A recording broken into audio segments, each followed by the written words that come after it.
Stand Bumpers, and today I'm going to serve as the host for RASHAD CLE Arts and Culture program.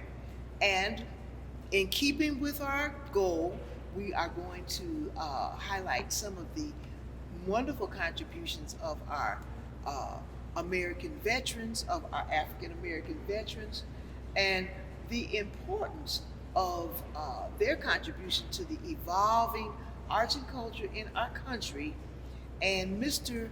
Walter Napier, who is a long-standing member of this beautiful church, St. Adalbert Catholic Church in the historical Fairfax neighborhood, is going to give us some highlights of his life before, after, and during the war in which he served.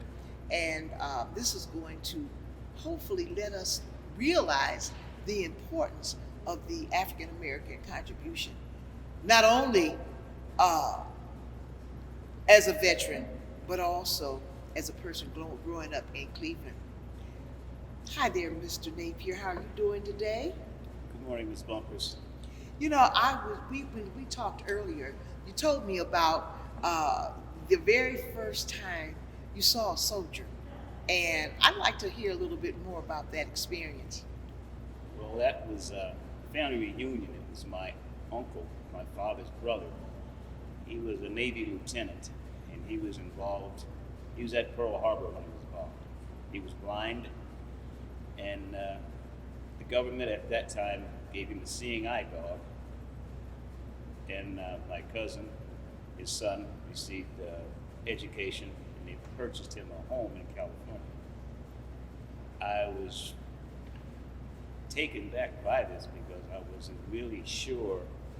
I must have been maybe 7, 8 years old.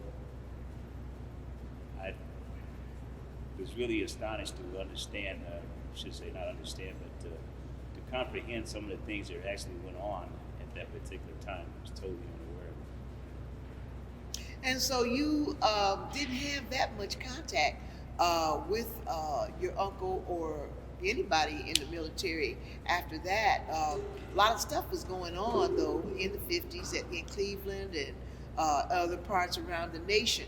But you know what?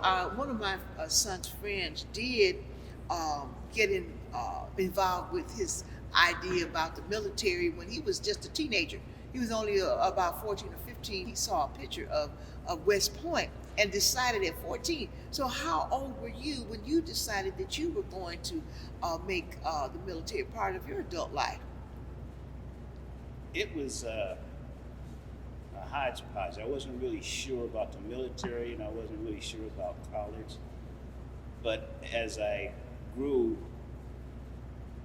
actually coming out of high school, I had to make a decision of college or what was I going to do, and I did not want to go from one grocery store or one steel mill or one job to the other, so I decided to join the Air Force. And the decisions I made at that time is just my mother and myself, because my father passed when I was quite young. I was about 8 or 9 years old. So it was her and I winging it, doing it on our own. And they say about a single parent, it doesn't hold true. What my parent said, we did. I shouldn't say we, I did. It was not a choice. It was an obligation or a job. She said, you go to work, you go to school, you do this, you do that, that's what you are. Well, one thing that we don't want to overlook is your experiences, particularly in high school, because of course we both attended the very famous Glenville High School. Yeah, the Big G. And you know, it was an exciting time for us. And we all, because Glenville at that time was considered a college preparatory school. Yeah. So you had to have some kind of idea about what you wanted to do in the future. So I can certainly understand why, as you considered college and other possibilities, why the military was certainly an option that was available and possibly, you know, an important aspect to your decision. When you went into the military, you had indicated earlier that your first years were in the reserve. Explain that situation. No, it's not the first years, but when you go into the military period, I joined the Air Force. The reserves is after I got out. You could have had reserves before or prior to going in. Ah, okay. But I was in the reserves after I was out of the Air Force. And I had 6-year obligation. I did 4 years in the Air Force, 2 years in active reserves. Because I did active duty, I could choose inactive or active reserve duty. And I chose inactive and and got a job on the railroad and was able to do my reserves and work at the same time. But prior to the Air Force, I was Glenville, which was a college prep school. Glenville and Adams was college prep. John Hay was business. East Tech was technical. And then you had the vocational, and I forgot what the others were, what they called them, but you could go to any of these schools. You didn't have to be bused anywhere. You could catch a bus and go. I was college prep 2 at Glenville, and you had to take the majors like college, language, science, English, and I came out college prep 2, and I decided to go into the Air Force. But prior to Glenville, I was educated at Miles Standish, which is Mayor White School now. I went to Empire. At Empire, my aunt, one of my father's sisters, moved to Woodmere. I went to school out there for about a year, Orange School, which everything is like a campus. They had their elementary school and their middle school and high school was together. I was in middle school. I was in the 7th grade out there. Took part in the track program, but it was predominantly white. It just wasn't my cup of tea, so I came back to the Cleveland area, finished at Empire, and went to Glenville, and finished at Glenville, and that's when I left Glenville, and I joined the Air Force. Good thing that you had decided that track wasn't your cup of tea, because Glenville won the state championship in track from 58 through 63. Yeah. And so yeah, we were very outstanding in many things, music as well. Yeah. Glenville was a good choice.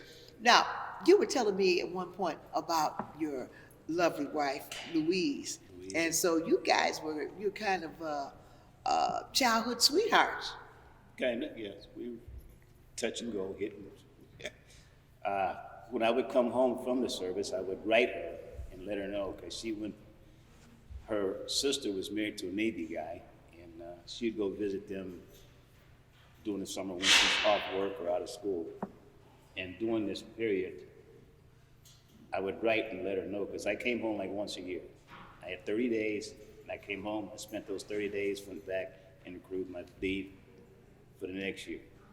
And whenever I would come home, I would write her and let her know I was coming home. And sometimes it upset my brother-in-law, because he was bringing all these Navy guys home, and he was leaving where they were at, come back to take part of my life. Well, too bad for himself, But anyway, so the Air Force was dominant at this time, and so he had to kind of take a little back seat to. Yeah, well, the Navy did, not just him. The Navy did. Oh yeah, well, of course. But my brother also served about the same time that you were in the Air Force.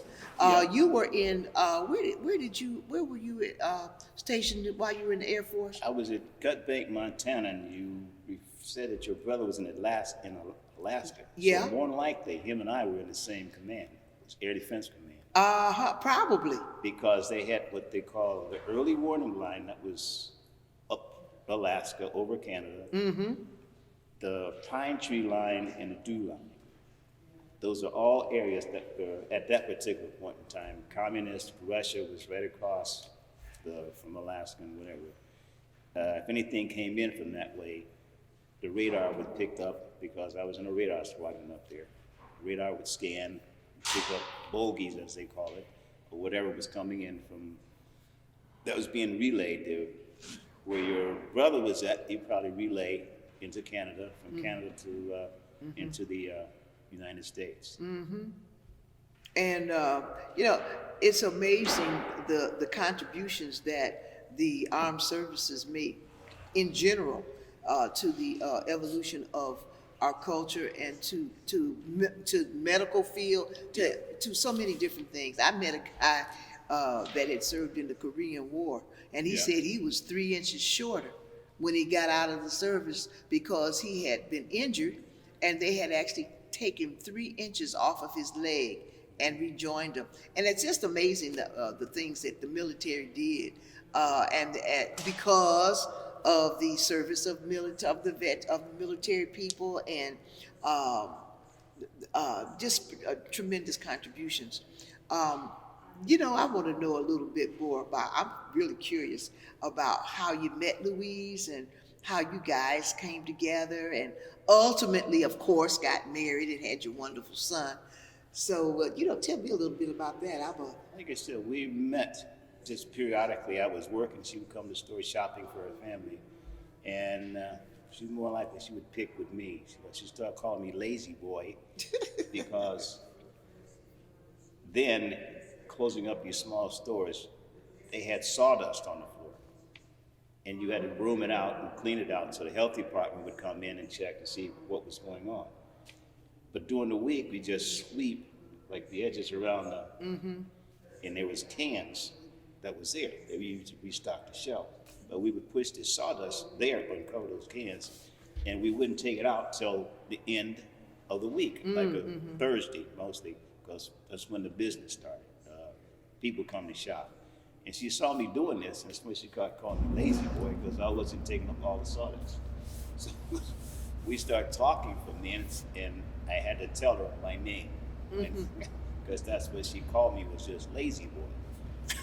So, but like you all in your bully, you about like 14, 15? Right, okay. So, as things progressed, like I said, she went to St. Peter's, I went to Glenville. We lived in a neighborhood, we just see each other passing. I think our first movie was about the dullest thing we could ever pick to see. Was The Roman Spring of Mrs. Stone. And why I picked that movie, I would never know. Because she was asking me why. It was just something to do. And we would walk periodically, like from where we lived, in the middle between, say, from Austin to Somerset off 105, over to Euclid, to maybe a place, and then we would come back. And when I came out of the service, I guess is when we more really intensified our relationship. And March, I got out, and I think the following year, January, we got married, 67. Wonderful. So, when after you got married, did your military experience have anything? Did it play a part in any way with your? In a way, it did, because I was part of the Vietnam era, and coming out of the military, I got a job at the railroad, LTV or J&L Steel, but it was the railroad, not the steel company itself. We were independent rail, Class A rail, so we could go out on the outer sides and pick up. We took out the finished material and brought in materials to make the steel and whichever. So we had to go out on the B&O, Norfolk and Southern Yards, which was a Class A rail also.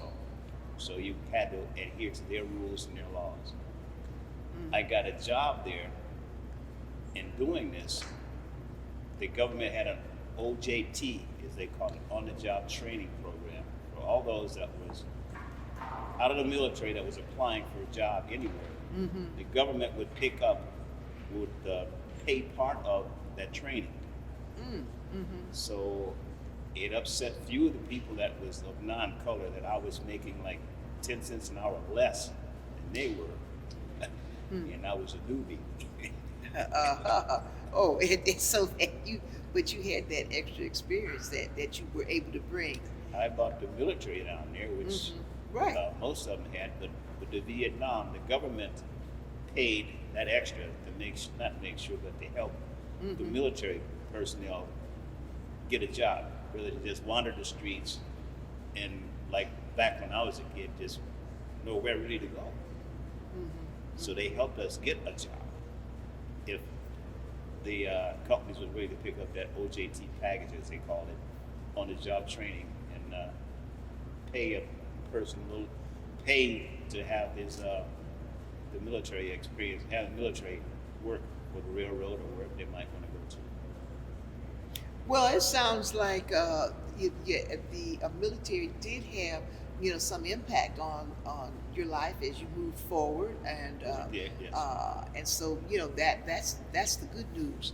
In the meantime, as you began to get married and build your home and all of that, did you use the GI Bill?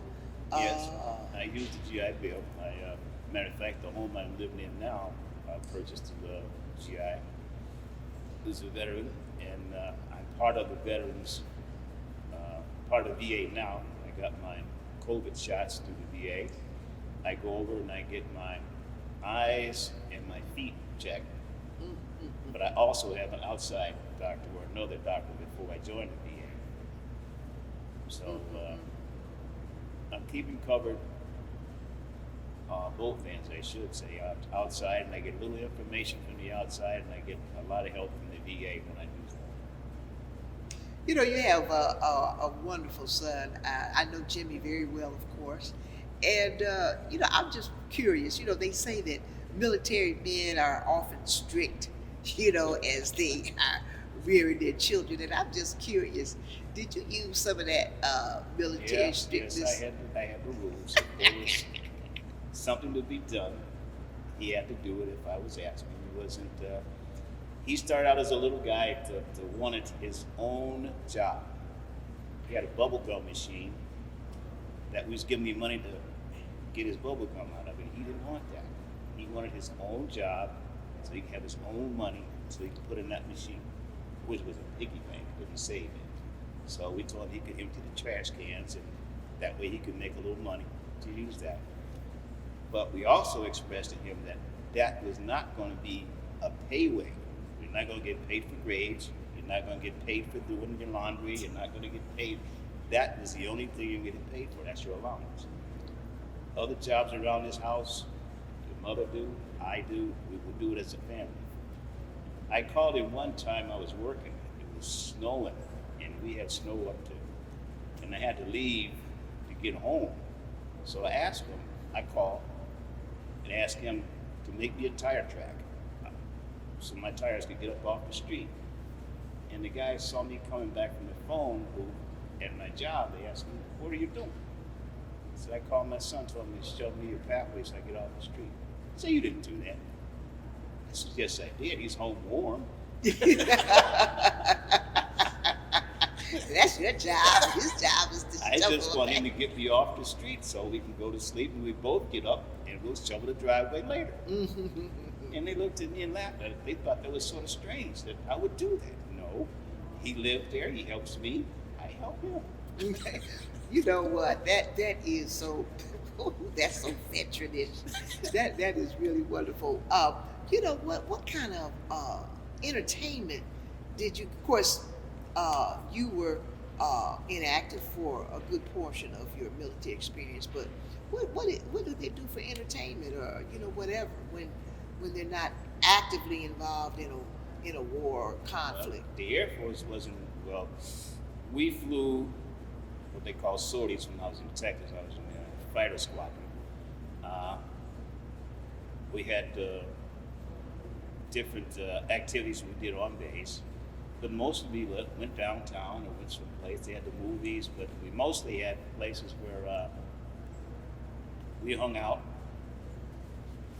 some we were supposed to be at, but we were. But you know, you tell a human or child, anybody, you don't go there, that's where they're going to go. But that's what we were doing. We had places downtown. We had different activities that we took part in. Like when I was in Montana, I was part of an honor guard. The people up there did not have an honor guard. They would want a military funeral. They had they didn't have anybody up there to do those duties.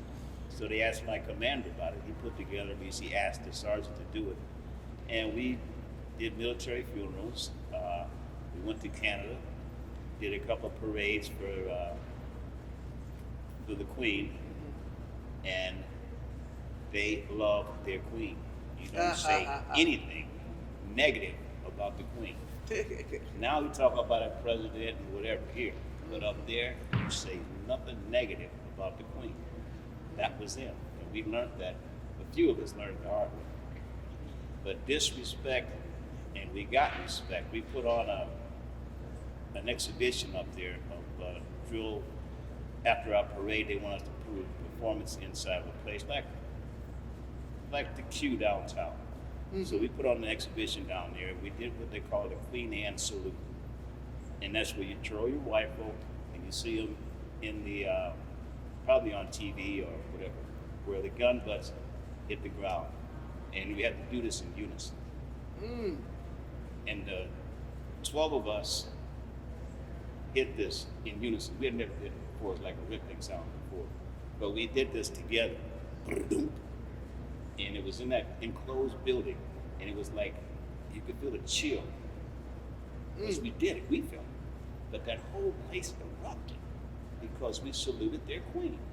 And we did it the right way. And they loved it. There was nothing we could do wrong from then on. They had a little room downstairs. There was 4 tables. They had beer and whiskey on each one. Have at it.